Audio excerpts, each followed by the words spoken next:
All right, welcome to The Explainer. Today we're going to dig into a huge question for anyone who owns a rental property. Should you always chase the highest possible nighty rate? You know, the common wisdom says absolutely. But what if that's not the whole story? Let's jump right into a scenario that makes this crystal clear. Okay, so imagine this. Your property sweet spot, your perfect rate, is $300 a night. But it's a quiet Tuesday, the calendar's looking a little too open, and suddenly a last-minute request pops up. The offer?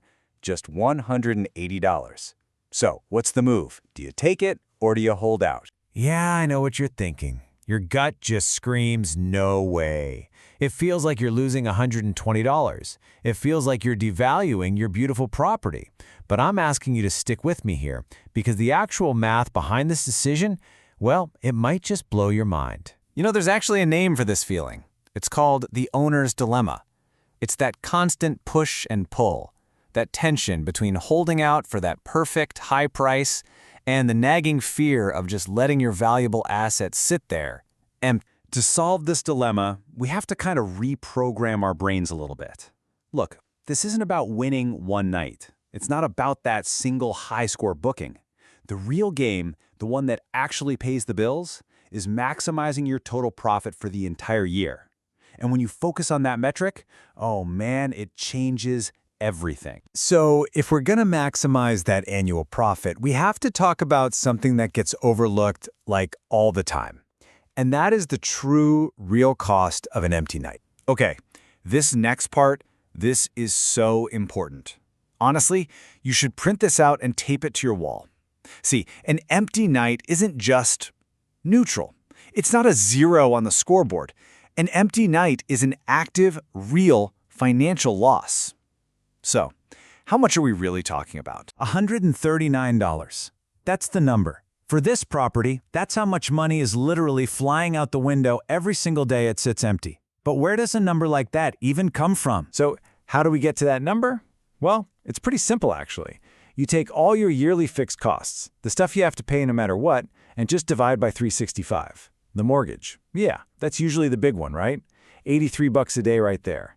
But then you start stacking up all the other stuff. Maintenance, insurance, taxes, even the base utility costs. And look, on their own, maybe they don't seem like much, but they add up to this constant drip of $139 going out the door every single day. All right, so now we know what it costs for the place to be empty. With that key piece of info, we can finally do the smart math here and see which choice is better. But we just need one more number to make it all click. And that number comes from what we call variable costs. Now, unlike those fixed costs that you're paying no matter what, variable costs, well, you only pay these when a guest is actually in the house.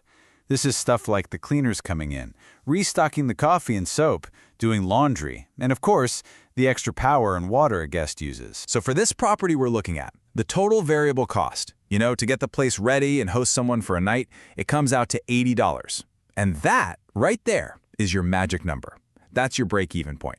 Any booking, and I mean any booking, that comes in above $80, well, that's found money. That helps you fight back against those fixed costs. Okay, let's put it all together. The showdown. Scenario 1. You stick to your guns, you don't rent. What happens? You lose the full $139 for that day. It's just gone. But scenario 2, you take that $180 booking. Remember, your variable cost is $80. So you subtract that, and you're left with $100 cash in hand. And that $100, it takes your loss for the day from $139 all the way down to just $39. You are $100 richer than you would have been. It's that simple. Okay, I can hear it now. This is where everyone always pushes back. But what about the guests? Aren't cheap guests just going to wreck the place? It's a totally valid fear. But let's not just go with our gut.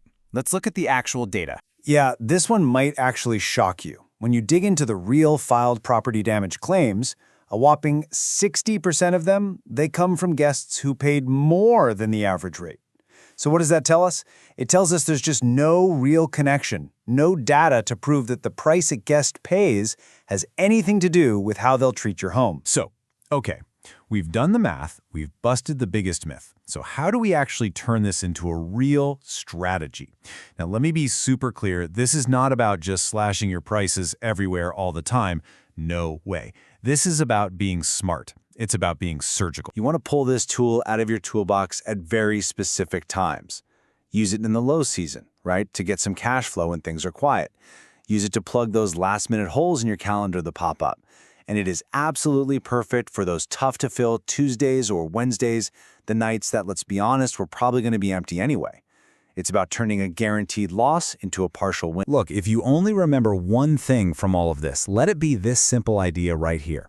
Every single booking you get that's over your variable cost, $80 in our example, is actively helping you. It's putting you in a better financial position.